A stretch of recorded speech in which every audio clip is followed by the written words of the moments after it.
Hello everybody, this is Dayanand Prasad and I welcome you all in my YouTube channel. आज हम लोग introduction of refrigeration लेकर के आए हैं।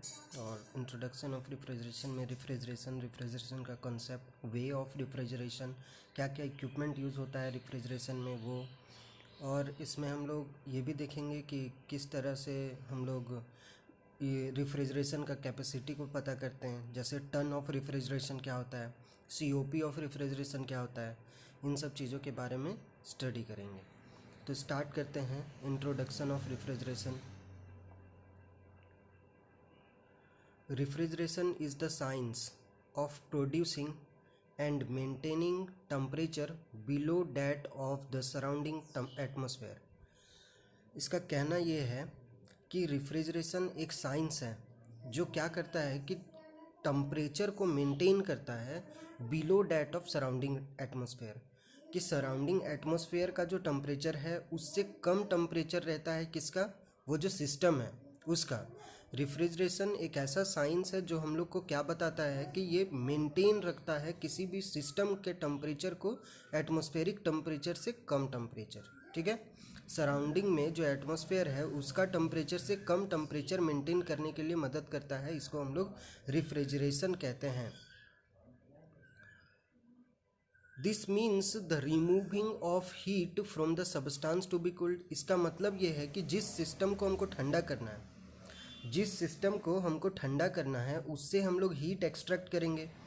जिस सिस्टम को हमको ठंडा करना है उससे हम लोग हीट एक्सट्रैक्ट करेंगे। समझ रहे ना? दिस मीन्स, इसका क्या मतलब है, the removing of heat from a substance to be cooled. जिस सब्सटेंस को हमको कूल्ड करना है उससे हीट को निकालना होगा, उससे हीट को निकालना होगा, तभी जा कर के हम लोग उससे क्या कर पाएंगे, तब जा कर के हम लोग उस चीज़ को ठंडा कर पाएंगे। तो रेफ्रिजरेशन का यही कॉन्सेप्ट है कि जिस चीज़ को भी हमको ठंडा करना है, जिस चीज़ को भी ठंडा करना है उससे बस हीट को एक्सट्रैक्ट कर लेना है। ठीक है, जिस चीज़ को भी हमको ठंडा करना है उससे हीट को बस एक्सट्रैक्ट कर लेना है हम लोगों को। तो हीट एक्सट्रैक्ट हो जाएगा तो उससे क्या होगा कि उसमें लोअर टेम्परेचर होगा। किसके कंपेयर में? एटमॉस्फेयर के कंपेयर में, एटमॉस्फेयर के कंपेयर में वहाँ पे लोअर टेम्परेचर हो जाएगा। यही मेरा रेफ्रिजरेशन का मेन फंक्शन होता है। अब देखिए, एक चीज़ बताया हुआ है कि heat always passes down hills. Heat जो है वो ऑलवेज पास होता है डाउन हिल्स की तरफ। इसका क्या मतलब है? इसका मतलब है वो वार्मर बॉडी से हमेशा कोल्डर बॉडी की ओर जाएगा। ठीक है, और ये तब तक जाएगा जब तक उन दोनों बॉडी का टेम्परेचर सेम ना हो जाए। ठीक है, जब तक वो दोनों बॉडी का टेम्परेचर सेम नहीं हो जाए तब तक वो क्या करेगा, हॉटर बॉडी से कोल्डर बॉडी की ओर मेरा हीट जाएगा। ठीक है, maintaining lower temperature body at there required temperature. Lower temperature body को रिक्वायर्ड टेम्परेचर में रखने के लिए, जो टेम्परेचर हमको चाहिए, जो जिस टेम्परेचर में हम रखना चाहते हैं, अगर उस टेम्परेचर में रखने के लिए हम लोग को क्या करना होगा कि maintaining the lower temperature body at there required temperature is done by refrigeration. मतलब इस चीज़ को हम लोग कर सकते हैं किसकी मदद से? By the help of refrigeration. अब इस रेफ्रिजरेशन में करते क्या है वो अभी हम लोग देखेंगे। तो लेकिन ये जो टेम्परेचर को मेंटेन रखने के लिए हम लोग किसकी मदद ले रहे हैं? रेफ्रिजरेशन का मदद ले रहे हैं। मगर बिना रेफ्रिजरेशन के एक किसी सिस्टम का टेम्परेचर हम लोग अपने रिक्वायर्ड टेम्परेचर से कम नहीं कर सकते। ठीक है, बिना रेफ्रिजरेशन की मदद से हम लोग एक कोल्डर बॉडी को एक कांस्टेंट टेम्परेचर में नहीं रखा जा सकता है। ओके, मतलब हम लोग को कुछ एक्स्ट्रा वर्क डन करना पड़ेगा उसके अगेंस्ट में। चलिए, तो हम लोग देखते हैं कि refrigeration is generally produced in one of the flowing three way. Refrigeration acquire करने के लिए, किसी भी सिस्टम को अपने डिज़ायर टेम्परेचर में रखने के लिए किन किन तरीक़ों का इस्तेमाल किया जा सकता है। तो पहला है by melting of solid, solid को मेल्ट करके। ठीक है, by sublimation of solid, solid का सब्लिमेशन करके। By evaporation of liquid, liquid का इवोपरेशन करके। ठीक है, तो पहला क्या हो गया बाय मेल्टिंग ऑफ सॉलिड। अभी हम लोग सबसे पहले बाय मेल्टिंग ऑफ सॉलिड देखते हैं कि मेल्टिंग ऑफ सॉलिड करके हम लोग किस तरह से रेफ्रिजरेशन को एक्वायर कर सकते हैं। ठीक है, बाय मेल्टिंग ऑफ सॉलिड। तो सॉलिड को मेल्ट करके, मान लीजिए कि हमको जिस कंटेनर को हमको ठंडा करना है, एक कंटेनर है हमारे पास, इस कंटेनर को हमको ठंडा करना है। तो कंटेनर को ठंडा करने के लिए हम लोग क्या करेंगे कि उस कंटेनर में अगर हम लोग बर्फ़ रख दें, ठीक है, बर्फ़ रख दें, तो वो क्या होगा, मेल्ट होगा। अब वो मेल्ट होगा तो वो कैसे मेल्ट होगा कि वो जो कंटेनर है उसके अंदर जितना हीट है उसको कौन ले लेगा, बर्फ़ ले लेगा, और बर्फ़ उसका हीट को ले लेगा और वो मेल्ट हो जाएगा, मेल्ट हो जाएगा। तो मतलब हम, मेरा जो सिस्टम है, मतलब जो कंटेनर है वो मेरा सिस्टम है। तो कंटेनर क्या होगा, एक कोल्डर, ठंडा होगा, ठंडा होगा कि नहीं। तो इस तरीके से हम लोग कोल्ड रिफ्रिजरेशन एक्वायर किया जा सकता है। अपना बी में है कि by sublimation of solid, solid का सब्लिमेशन करके। ये कैसे हो सकता है, सॉलिड का सब्लिमेशन, सब्लिमेशन का मतलब क्या होता है कि सॉलिड से डायरेक्टली गैस में कन्वर्ट हो जाना। जैसे कि एग्जांपल बताइए, सब्लिमेशन में कौन कौन सा कपूर वगैरह आता है सब्लिमेशन में, जिसको डायरेक्ट हम लोग वेपर में कन्वर्ट कर पाते हैं। तो उसी तरह से सब्लिमेशन ऑफ सॉलिड में भी हम लोग ऐसे ही होगा कि हम लोग उसको, ऐसा कोई मटेरियल है जिसका मदद से हम लोग उसको डायरेक्टली जैसे ही उसको हीट मिलेगा वो लिक्विड में कन्वर्ट ना हो, वो डायरेक्टली वेपर में कन्वर्ट हो जाए। तो मतलब इसमें भी फाइनली हीट एक्सेप्ट ही करने वाला है। हीट जब तक वो एक्सेप्ट नहीं करेगा किसी सिस्टम से, तब तक ऐसा पॉसिबल नहीं है, रेफ्रिजरेशन एक्वायर नहीं किया जा सकता है। तो बाय सब्लिमेशन ऑफ सॉलिड ही हम लोग ऐसा कर सकते हैं। By evaporation of liquid, liquid का इवोपरेशन से, ठीक है। तो लिक्विड का इवोपरेशन से जैसे कि हम लोग क्या करते हैं कि जहाँ पे ज़्यादा टेम्परेचर है, मान लीजिए जहाँ पे 40 डिग्री सेल्सियस 50 डिग्री सेल्सियस ऐसा टेम्परेचर हो जिस सराउंडिंग का, जिस सिस्टम का, वहाँ पे अगर हम लोग लिक्विड रख दें नॉर्मल टेम्परेचर पे, तो क्या होगा, वो वाटर गर्म होगा। और जब वो वाटर गर्म होगा तो वो क्या होगा, इवोपरेट हो जाएगा, इवोपरेट हो जाएगा। और जब वो इवोपरेट होगा मतलब क्या किया कि वो क्या किया, हीट लिया सिस्टम से और इवोपरेट हो गया, हीट लिया सिस्टम से और इवोपरेट हो गया, ठीक है, हीट लिया सिस्टम से और इवोपरेट हो गया। तो इस तरह से भी फाइनली वो हीट ले ही रहा है, बिना हीट एक्सेप्ट किए हुए नहीं हो पाएगा। ओके, तो दीज आर द 3 स्टेप्स। मतलब फाइनली हमको हीट लेना ही पड़ेगा। तो बाय मेल्टिंग ऑफ सॉलिड, या तो आप सॉलिड को मेल्ट कीजिए, by sublimation of solid, solid का सब्लिमेशन कराइए, या बाय इवोपरेशन ऑफ लिक्विड, या लिक्विड का इवोपरेशन कराइए, लेकिन फाइनली आपको हीट लेना ही पड़ेगा। Most of the commercial refrigeration is produced by the evaporation of liquid cold refrigerant.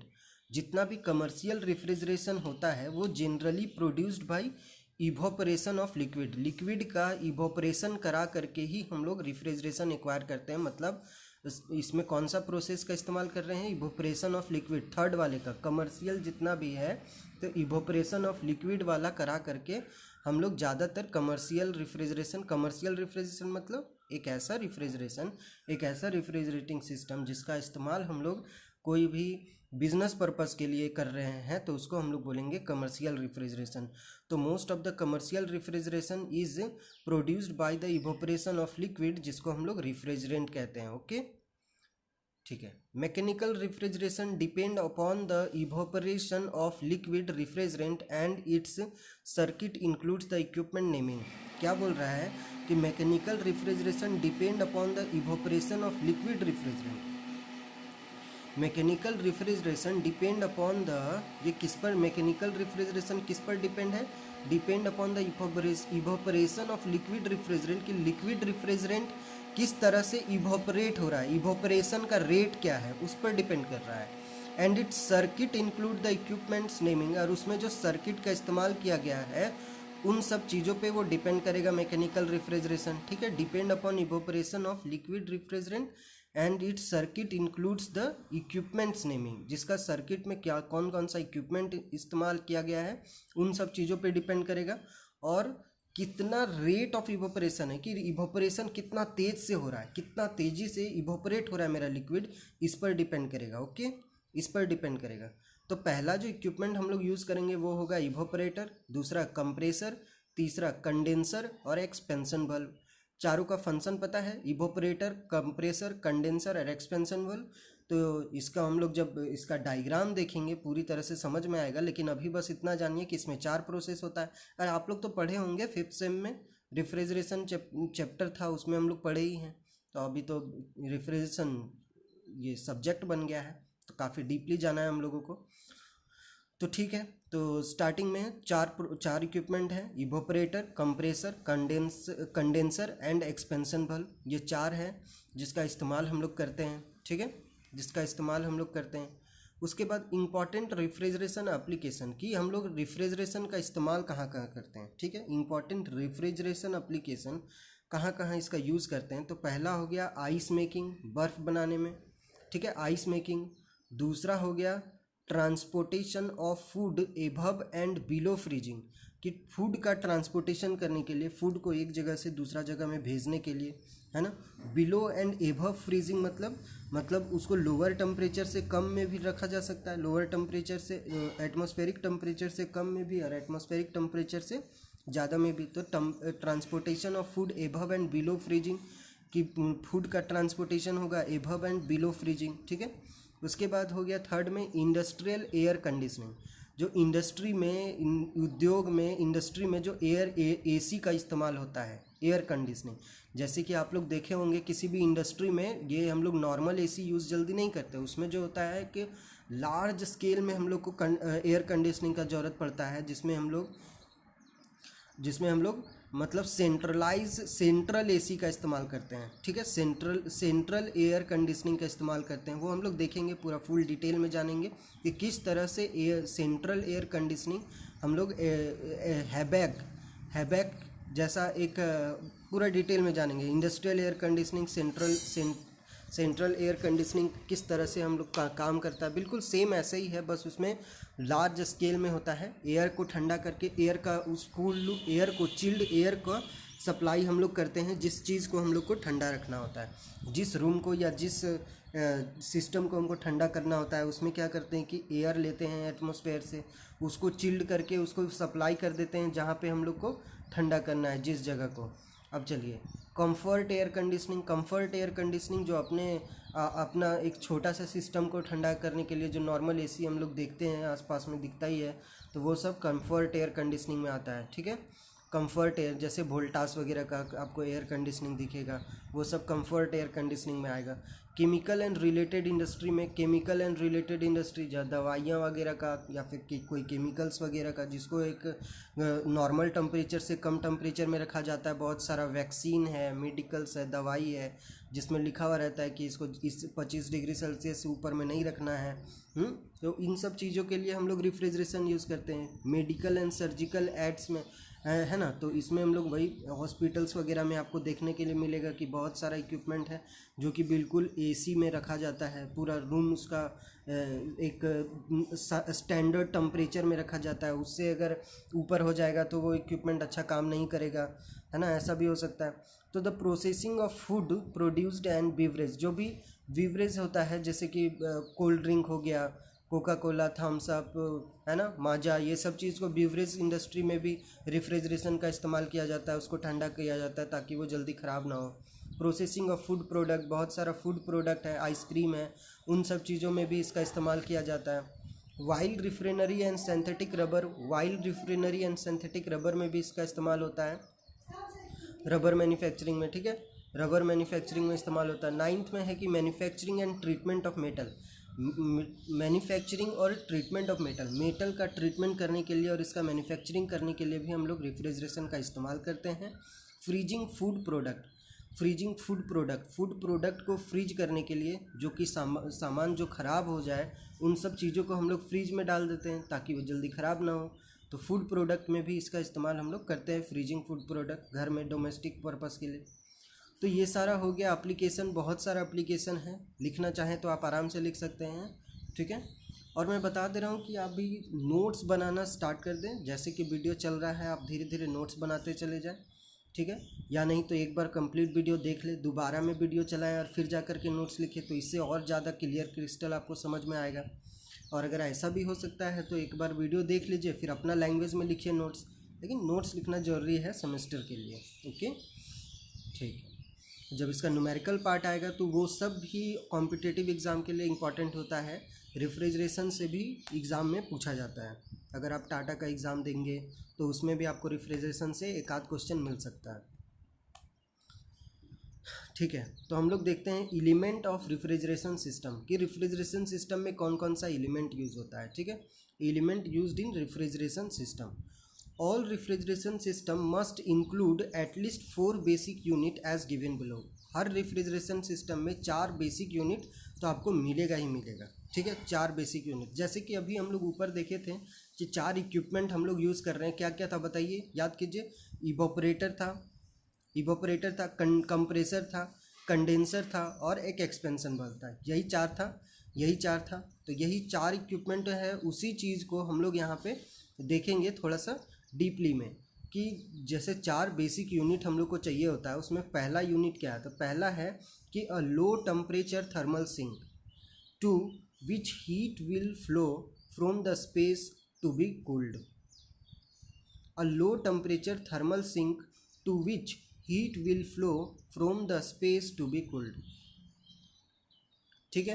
तो एक सिंक हम लोग को चाहिए होगा, एक थर्मल सिंक जो लोअर टेम्परेचर सिंक और एक सोर्स, 2 चीज़ तो आप लोगों को पता होगा, थर्मोडायनामिक्स में पढ़े होंगे कि एक सिंक होता है और एक सोर्स होता है। तो सिंक जो होता है वो लोअर टेम्परेचर में होता है और जो सोर्स होता है वो हायर टेम्परेचर में होता है। जो सिंक हो गया वो लोअर टेम्परेचर, सोर्स हो गया वो हायर टेम्परेचर। तो यहाँ पे पहले ये बोला गया कि एक सिंक चाहिए जो कि लोअर टेम्परेचर में हो, जिससे कि मतलब हम लोग हीट को एक्सट्रैक्ट कर पाएँ, मतलब सिस्टम को ठंडा करने के लिए हम लोग जो हीट निकालेंगे वो यहाँ से निकले, ठीक है। सेकेंड में है कि means of extracting energy from the sink, मतलब एक ऐसा मीन्स चाहिए जो सिंक से, मतलब सिंक क्या है, मेरा सिस्टम है। अभी देखें हम लोग कि सिंक सिस्टम है जहाँ से हम लोग को हीट को एक्सट्रैक्ट करना है, ठीक है। जो लोअर टेम्परेचर होगा, तो रेफ्रिजरेशन में जो सबसे लोअर टेम्परेचर जोन होता है उसी को सिस्टम है, वही मेरा डिज़ायर्ड सिस्टम है जिसको हमको लोअर टेम्परेचर में रखना है। डिज़ायर्ड सिस्टम है जिसको हमको लोअर टेम्परेचर में रखना है, कम टेम्परेचर में रखना है। तो पहला तो ये हो गया कि सिंक मेरा सिस्टम बन गया। अब दूसरा ये है कि means of extracting energy from the sink, sink से एनर्जी निकालने के लिए भी हमको कुछ चाहिए होता है कि बिना कोई वर्क डन किए या बिना कोई तिड़गम भिड़ाए हम लोग हीट को तो निकाल नहीं सकते ना लोअर टेम्परेचर से। क्यों? क्योंकि बोला गया अभी ऊपर में ही हम लोग देखे थे कि हीट ऑलवेज हायर टेम्परेचर से लोअर टेम्परेचर में जाएगा अनटिल दोनों का टेम्परेचर सेम ना हो जाए। डाउन हिल्स में ही मेरा टेम्परेचर फ्लो करेगा, डाउन हिल्स में ही मेरा हीट फ्लो करेगा डाउन हिल्स में। लेकिन यहाँ पर हम लोग क्या कर रहे हैं कि लोअर टेम्परेचर से हीट को एक्सट्रैक्ट करना है, तो उसके लिए कुछ चाहिए हम लोगों को, जिससे हम लोग extracting energy from the sink, sink से एनर्जी निकालने के लिए हम लोग को कुछ चाहिए, बिना उसके हम लोग का पॉसिबल नहीं है। Rising the temperature level of this energy, rising the temperature level of this energy and delivering it to heat reservoir, और उससे एनर्जी को ले करके हम लोग किसको डिलीवर कर देंगे, हीट रिजर्वायर को डिलीवर कर देंगे, मतलब जो हायर टेम्परेचर में है वहाँ पे ले जा करके छोड़ देंगे। तो इस चीज़ को करने के लिए एक मीन्स चाहिए जो एनर्जी को एक्सट्रैक्ट कर पाए, एक मीन्स चाहिए जो एनर्जी को एक्सट्रैक्ट कर पाए। A reservoir to which heat will be transferred from the high temperature, a reservoir to which heat will be, एक रिजर्वायर चाहिए to which heat will be transferred from high temperature, जो high temperature high pressure refrigerant. फिर से third point फिर से देखते हैं कि a reservoir to which heat will be transferred, एक ऐसा रिजर्वायर जिसमें हम लोग को हीट जो है वो ट्रांसफ़र हो जाए from high temperature high pressure refrigerant, ठीक है। जो high temperature high pressure refrigerant से हीट को एक्सेप्ट कर ले, है ना। मतलब हम तो ऐसा है कि पहला क्या है कि सिंक है हमारा, सिंक मेरा सोर्स है, मतलब सिस्टम है, सिस्टम से हीट निकालने वाला तो कोई मिल गया मेरे को। वो क्या होगा जो हीट को निकालेगा, वो मेरा रिफ्रिजरेंट होगा, वो मेरा रिफ्रिजरेंट होगा। तो यहाँ बोला कि जो हाई प्रेशर रिफ्रिजरेंट और हाई प्रेशर हाई टेम्परेचर रिफ्रिजरेंट जो हीट को सिंक से ले करके गया, तो वो सोर्स भी तो होना चाहिए कि सोर्स भी तो हीट को लेने वाला होना चाहिए। अगर हम ले करके गए, जैसे कि मेरे पास 2 एप्पल है, हम वो एप्पल ले करके गए, चलिए मेरे पास 2 एप्पल है, मेरे को देना है, मान लीजिए किसी को, मेरा एक फ्रेंड है जो मेरे से 1 किलोमीटर दूर में रहता है, मेरे को उसके पास जाके देना है कि मेरे को 2 एप्पल पहुंचा दो।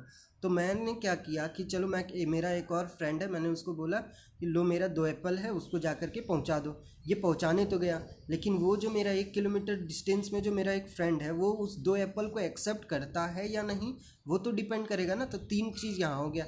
पहला सिंक हो गया, मैंने जो हीट यहाँ से मतलब यहाँ से जो सिंक से जो हीट निकला उसको कैरी करके ले तो गया कौन, रिफ्रिजरेंट। अब सोर्स उस हीट को एक्सेप्ट करेगा या नहीं वो भी डिपेंड करेगा। तो थर्ड पॉइंट ये होना चाहिए कि वो हीट को एक्सेप्ट करने वाला होना चाहिए। और फोर्थ पॉइंट क्या है, means of reducing of pressure and temperature of the refrigerant as it return from the reservoir to the sink. और एक ऐसा मीन्स चाहिए जो क्या करे कि जो हाई टेम्परेचर हाई प्रेशर रिफ्रिजरेंट जो मेरा हीट लेकर के गया था, high temperature high pressure refrigerant जो मेरा हीट लेकर के गया था, अब उसका हाई टेम्परेचर अगर जब तक वो लो टेम्परेचर ना हो फिर वो दोबारा काम नहीं करेगा। लो टेम्परेचर ना हो फिर वो हीट एक्सेप्ट नहीं कर पाएगा। जैसे कि मान लीजिए कि मेरे पास एक थैला था जिसमें हम भर करके उसको दिए थे मेरा फ्रेंड को कि वो जाके वो पहुंचा दिया। अब जब तक वो थैला खाली ना हो, जब तक वो थैला उसको दे नहीं देगा, दे देगा, देने के बाद जब तक वो फिर से आइडल नहीं हो जाए, खाली ना हो जाए, काम खाली ना हो जाए, तब तक वो मेरा दोबारा से कोई काम नहीं करेगा जब तक उसका सामान वो एक सामान कंप्लीटली पहुंचा ना दे। तो उसी तरह से जो रिफ्रिजरेंट है मेरा, जिसका टेम्परेचर हाई हो गया है और प्रेशर हाई हो गया है, तो वो जब तक अपना टेम्परेचर और प्रेशर फिर से रिड्यूस ना कर दे तब तक वो दोबारा कोई काम नहीं करेगा। तो एक ऐसा मीन्स चाहिए जो उसका प्रेशर एंड टेम्परेचर को घटा पाए। तो समझ गए आप लोग, समझ गए होंगे ये 4 पॉइंट। पहला क्या था, देखिए सिंक वाला काम था, पहला एक सिंक चाहिए, दूसरा एक रिफ्रिजरेंट चाहिए जो हीट को कैरी कर पाए, तीसरा एक सोर्स चाहिए जो उसको एक्सेप्ट कर ले, हीट सोर्स, चौथा क्या चाहिए, चौथा एक ऐसा मीन चाहिए जो उस रिफ्रिजरेंट का टेम्परेचर और प्रेशर को रिड्यूस कर पाए ताकि वो दोबारा से यूज़ में लाया जा सके। ओके, होप आप लोग समझ गए होंगे। तो अब हम लोग रिफ्रिजरेटिंग सिस्टम देखते हैं, रिफ्रिजरेशन सिस्टम कि रिफ्रिजरेशन सिस्टम कौन कौन सा हम लोग को पढ़ना है। अभी हम लोग नहीं पढ़ रहे हैं, हम लोग सिर्फ ओवरव्यू देख रहे हैं, इंट्रोडक्शन देख रहे हैं, अभी हम लोग सिर्फ इंट्रोडक्शन देख रहे हैं। Various refrigeration system may be enumerated as below. Various refrigeration system नीचे दिया हुआ है। पहला है ice refrigeration, air conditioning refrigeration, vapour compression refrigeration system, vapour absorption refrigeration system और स्पेशल रेफ्रिजरेशन सिस्टम। ये 5 रेफ्रिजरेशन सिस्टम है, ठीक है। आइस रेफ्रिजरेशन सिस्टम में हम लोग आइस का इस्तेमाल करेंगे, एयर रेफ्रिजरेशन सिस्टम में एयर को रिफ्रिजरेंट की तरह यूज़ करेंगे, वेपर कंप्रेशन रेफ्रिजरेशन सिस्टम में कंप्रेशन प्रोसेस को ज़्यादा तवज्जो दिया जाएगा, है ना।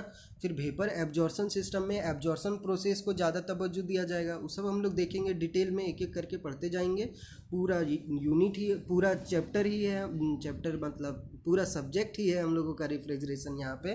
तो हम लोग काफ़ी डीपली जाएंगे, एक एक करके टॉपिक डिस्कस करेंगे। लेकिन आज अभी हम लोग को क्या क्या पढ़ना है रेफ्रिजरेशन सिस्टम में वो हम लोग देख रहे हैं, ठीक है। तो वेपर एब्जॉर्प्शन रेफ्रिजरेशन सिस्टम में, जिसमें एब्जॉर्प्शन सिस्टम के बारे में ज़्यादा फोकस किया गया होगा। वेपर कंप्रेशन रेफ्रिजरेशन सिस्टम में कंप्रेशन प्रोसेस को ज़्यादा तवज्जो दिया जाएगा। और स्पेशल रेफ्रिजरेशन सिस्टम में भी 5-6 रेफ्रिजरेशन सिस्टम आता है, जैसे कि एब्जॉर्प्शन रेफ्रिजरेशन सिस्टम। पहला हो गया एब्जॉर्प्शन रेफ्रिजरेशन सिस्टम, दूसरा कैस्केड रेफ्रिजरेशन सिस्टम, दूसरा हो गया कैस्केड रेफ्रिजरेशन सिस्टम और मिक्स्ड रेफ्रिजरेशन सिस्टम, थर्ड में मिक्स्ड रेफ्रिजरेशन सिस्टम, फोर्थ में thermo electric refrigeration, okay, thermo electric refrigeration और वोर्टेक्स ट्यूब रेफ्रिजरेशन सिस्टम। यहाँ नंबरिंग गलत हो गया है, उसको थोड़ा सा सुधार लें, ये 4th है, 5th है और ये 6th है। और ये हो गया थर्मो इलेक्ट्रिक रेफ्रिजरेशन, ये हो गया वोर्टेक्स ट्यूब रेफ्रिजरेशन सिस्टम और एक हो गया स्टीम जेट रेफ्रिजरेशन सिस्टम। इन सब चीज़ों के बारे में हम लोग पढ़ेंगे। नंबरिंग गलत है, थोड़ा सा नंबरिंग सुधार लें।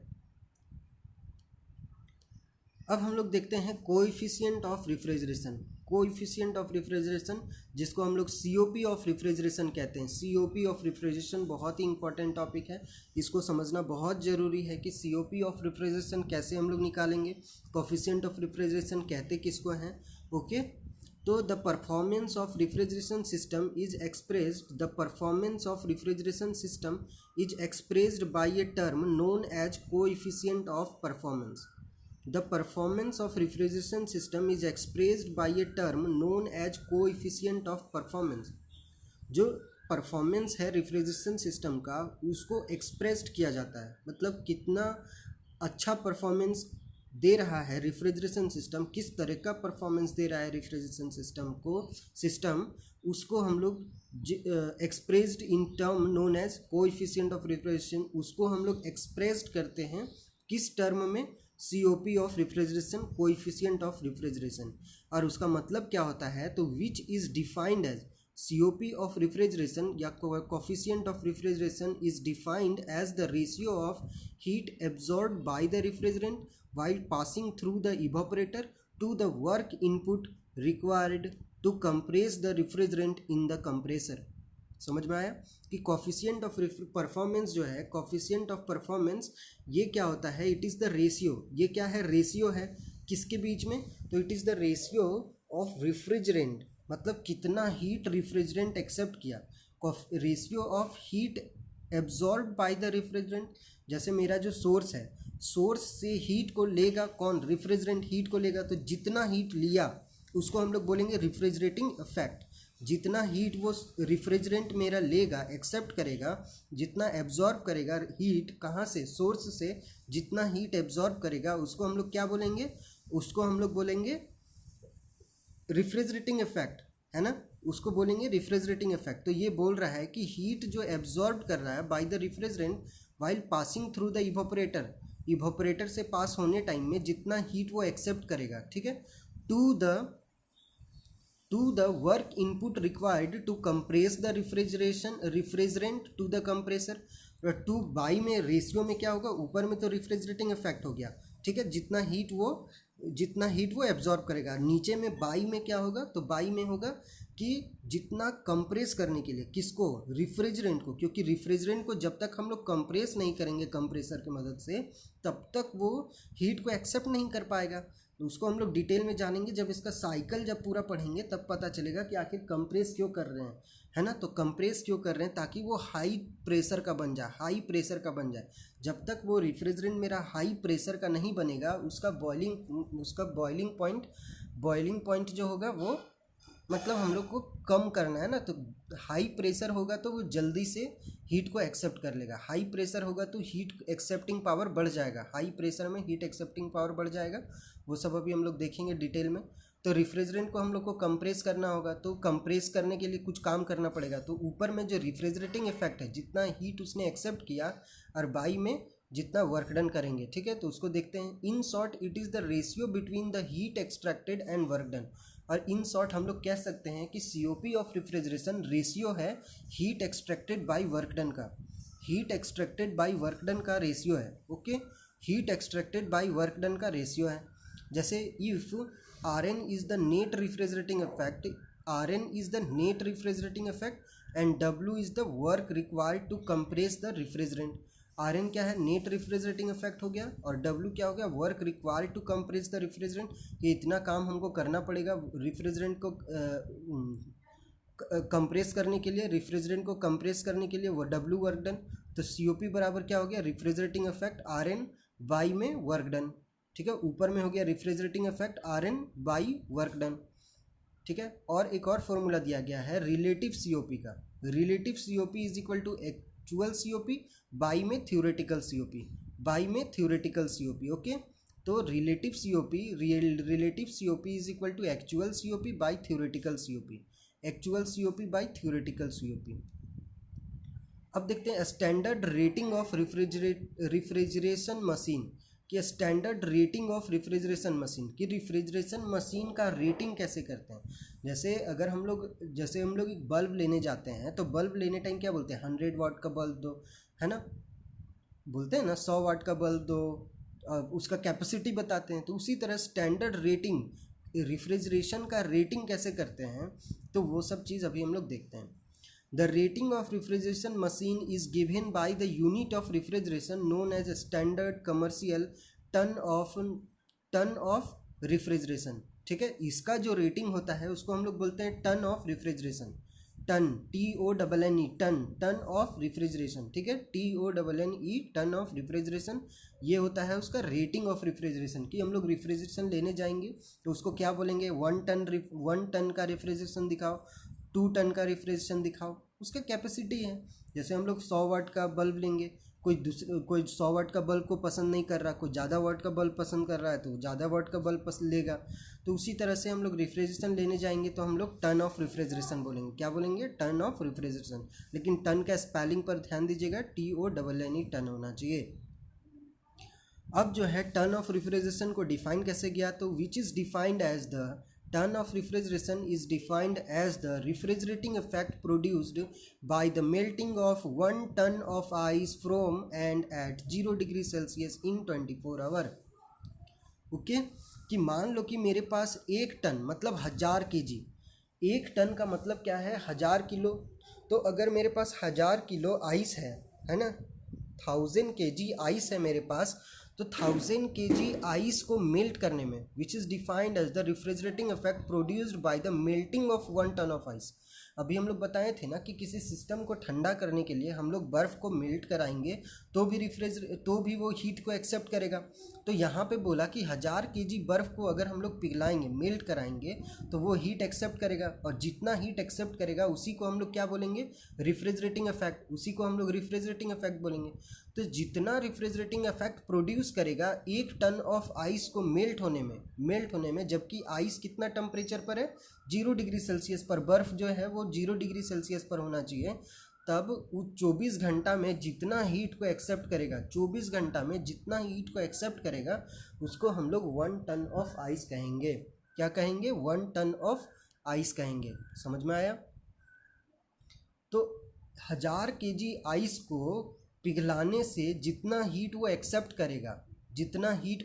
करेगा 24 आवर में, 24 घंटा में, उसको हम लोग 1 टन ऑफ आइस कहेंगे। चलिए उसको और अच्छे से समझते हैं, और इसका जो मैग्नीट्यूड है, जो जितना वो सही में रिफ्रिजरेटिंग इफेक्ट क्रिएट कर पाएगा, अभी वो देख लेते हैं। Since the latent heat of fusion of ice is 336 kilo joule पर KG. Latent heat of fusion, ice का लेटेंट हीट ऑफ फ्यूजन क्या होता है, 336 किलो जूल पर केजी, कि वो इतना लेटेंट हीट होता है, इतना 336 किलो जूल पर केजी हीट चाहिए होगा उसको पिघलने के लिए। आइस को पिघलने के लिए 1 kg आइस को पिघलने के लिए 336 किलो जूल पर केजी हीट चाहिए होता है, उसी को हम लोग लेटेंट हीट कहते हैं। तो इतना हीट चाहिए होता है। द रिफ्रिजरेटिंग इफेक्ट, तो टोटल रिफ्रिजरेटिंग इफेक्ट 1000 किलो का कितना हो जाएगा, तो 336 इंटू 1000 इन 24 आवर, 24 घंटा में, इज रेटेड एज 1 टन, उसी को हम लोग 1 टन बोलेंगे। तो 1 टन रिफ्रिजरेशन बराबर कितना हो जाएगा, 336 किलो जूल पर केजी इंटू 1000 kg बाई में 24 आवर, तो 24 आवर से डिवाइड कर देंगे तो पर आवर का आ जाएगा, जो कि आ जाएगा 14000 किलो जूल पर आवर। कितना आ जाएगा, 14000 किलो जूल पर आवर। ठीक है, 14000 kilo joule per hour, 14000 kilo joule per hour आ जाएगा। तो 1 टन, यहाँ टन जो है वो TONN ही है ना, ध्यान रखिएगा। 1 टन ऑफ रिफ्रिजरेशन, तो 14000 किलो जूल पर आवर आ गया। अब आगे देखते हैं। अभी जो फिर से एक रिफ्रिजरेशन सिस्टम दिया, ton, TON, ton of refrigeration, इसको भी TR कहते हैं, लेकिन यहाँ पे TONNE नहीं है, सिर्फ TON, टन है, सिर्फ TON, टन ऑफ रिफ्रिजरेशन है। ठीक है, टन ऑफ रिफ्रिजरेशन। तो ton of refrigeration is basically an American unit of refrigerating effect. American unit of refrigerating effect का अमेरिकन यूनिट है। It originated from the rate at which heat is required to be removed to freeze 1 ton. Heat is required to remove क्या लिख रहा है कि American unit of refrigeration है। It originated from the rate at which heat required to be removed to freeze 1 ton of water at 0 degree Celsius. बोल रहा है कि 0 डिग्री सेल्सियस में अगर कोई पानी है, 1000 kg पानी, उसको बर्फ़ बनाने के लिए कितना हीट उस पानी से निकालना पड़ेगा। ठीक है, 1000 kg का मेरे पास वाटर है, 1000 किलो का वाटर है, वो 0 डिग्री में है, लेकिन वो बर्फ़ बनने के लिए उससे हीट निकालना पड़ेगा। तो कितना हीट उससे निकालेंगे कि वो बर्फ़ बन जाए, लेकिन ये भी 24 आवर में होना चाहिए। तो कितना हम लोग निकालेंगे उससे हीट कि वो बर्फ़ बन जाए, तो उसको बोलेंगे 1 TON, टन ऑफ रिफ्रिजरेशन। ठीक है, तो 1 टन ऑफ रिफ्रिजरेशन कहलाएगा। क्या कहलाएगा, 1 टन ऑफ रिफ्रिजरेशन, कि उस 1000 kg ऑफ वाटर से हम लोग जो हीट को एक्सट्रैक्ट किए, 1000 kg वाटर से जितना हीट एक्सट्रैक्ट होगा ताकि वो बर्फ़ बन जाए, तो उसको 1 टन ऑफ रिफ्रिजरेशन कहेंगे, 1 टन ऑफ रिफ्रिजरेशन कहेंगे। ओके, तो 1 ton of refrigeration is equal to 14,000 kilo joule per hour. अब 1 टन ये वाला तो हम लोग देख चुके हैं, TONNE 1 ton of refrigeration 14,000 kilo joule per hour होता है, ठीक है।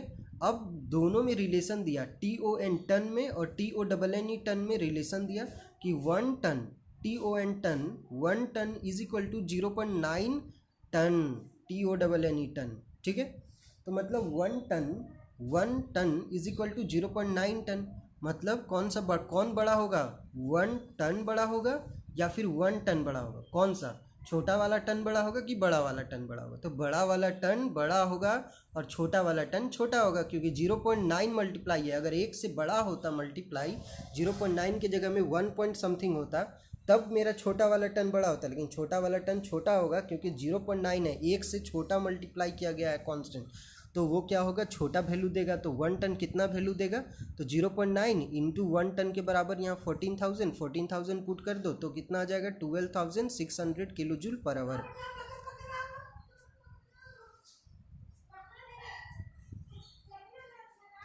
तो हो गया total 12,600 kilo joule per our. कितना आ गया, 12,600 kilo joule per our, 12,600 kilo joule per our. Okay, तो होपफुली आपको समझ आया होगा।